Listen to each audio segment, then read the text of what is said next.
اب میں یہاں پر ڈر اور خوف کے ماحول کو ختم کرنے کے لیے چند باتیں عرض کروں گا۔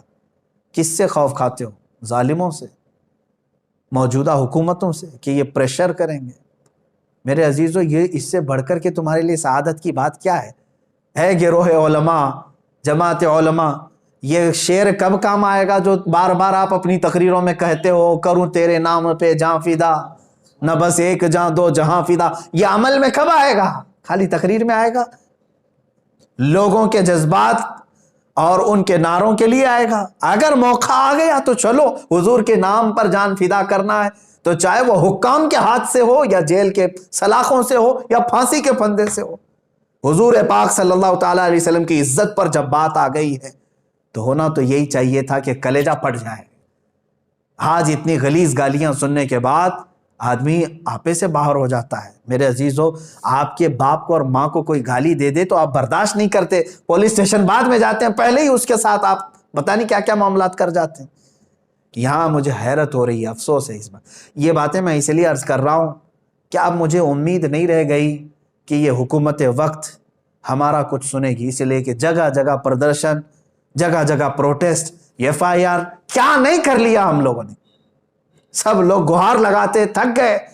یہ صاف اپنا بتا رہی ہیں موجودہ حکومتیں کہ ہم ایسے غلیظ پاکھنڈیوں کی حمایت میں، اگر یہ ان کی حمایت نہیں کر رہے ہوتے تو یہ کھلے سانڈ کی طرح گھوم رہے ہوتے آج۔ یہاں تو ایسا ہے کہ موجودہ حکومت کے کسی ایک منسٹر پر کوئی کامیڈی کر لے تو اسے جیل ہو جاتی۔ کروڑوں مسلمانوں کے رسول صلی اللہ تعالیٰ علیہ وسلم کی کردار کشی وہ بار بار کر رہا ہے۔ ایسا بھی نہیں کہ چھپ کر کے فیک ID سے کیا، ارے پریس کلب آف انڈیا میں بیٹھ کر کے کر رہا ہے، کھلے عام۔ اس کو اجازت کیسے ملتی، پرمیشن کیسے ملتی؟ اور کھلے عام وہ چندہ کرتا ہے۔ حد ہو گئی، وہ ہندوستان کے سمویدھان کو بدلنے کی بات کرتا ہے اور دوسری شخصیات کو بھی نہیں چھوڑا اس نے۔ گاندھی جی کو گالیاں دیتا ہے، امبیڈکر کو گالیاں دیتا ہے، سائی بابا کو گالیاں دیتا ہے، APJ عبد الکلام کو تو کہتا ہے وہ دیش دروہی تھا۔ یہ سب چیزیں سن کر کے بھی حکومت کا نظریہ اب آپ کو نہیں سمجھ میں آ رہا؟ اب آپ کو نہیں لگ رہا ہے؟ کیا یہاں سے انصاف کی امید رہ گئی آپ کو؟ اس لیے میرے عزیزو، یہاں سے انصاف کی امید نہیں، اب اللہ رب العزت ہی ہمیں عدل عطا فرمائے گا۔ رب ذوالجلال کی بارگاہ، یہ تمہارا امتحان ہے، تمہارا امتحان ہے، یاد رکھ لینا۔ اللہ تبارک و تعالیٰ تمہیں آزمائے گا۔ اب یہ چیز دیکھ کر کے مجھے ایسا لگتا ہے اسپین کے جو حالات تھے وہ یہاں دہرائے جا رہے ہیں۔ چند دنوں پہلے ہم نے دیکھا تھا، ہمارے مطالعے میں ایک مضمون آیا بھی تھا کہ یہاں کی ایک کٹر واد تنظیم اسپین جا کر کے معائنہ کر کے آئی تھی، دیکھنے کے لیے کہ 700 سال مسلمان وہاں تھے اسپین میں کیسے ختم ہو گئے۔ یہ سب سروے کر کے آئے وہاں جا کر کے، یہاں کی ایک کٹر واد تنظیم جا کر کے سروے کر کے آئی۔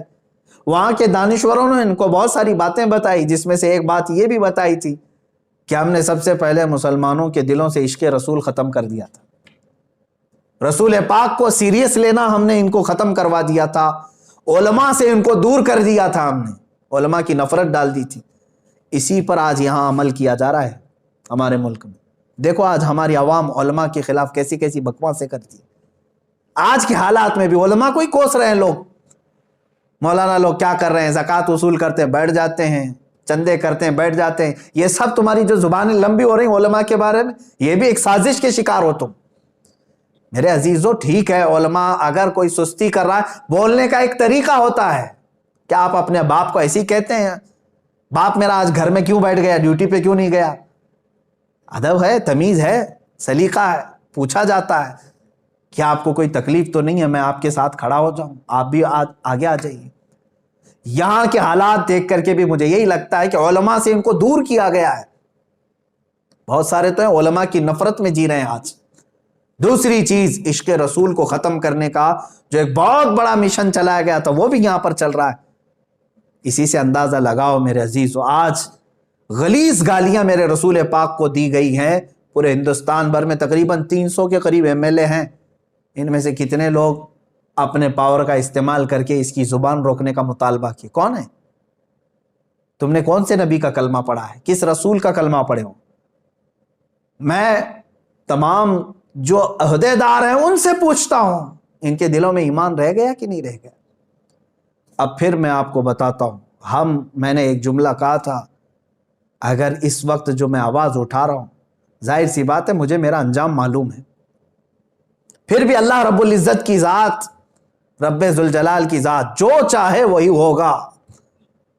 اگر رب تبارک و تعالیٰ چاہے میری حفاظت کے لیے، پوری دنیا میرا بال بیکا نہیں کرے گی، اور اگر اللہ رب العزت نے میری تقدیر میں لکھا ہے تو پھر وہ ایک دن کیا، ایک گھنٹے میں بھی میرے ساتھ کچھ بھی ہو جائے گا، لیکن اس کو میں اپنے ساتھ فخر کے ساتھ لے جاؤں گا، اس لیے کہ ہمارا مقصد یہی ہے، شہادت ہے مطلوب و مقصود مومن۔ جب تک جئیں گے حق بول کر کے جئیں گے انشاءاللہ، اپنی امت سے کوئی چیز چھپا کر کے نہیں جئیں گے، اور ظالموں کے خلاف آواز اٹھا کر کے جئیں گے۔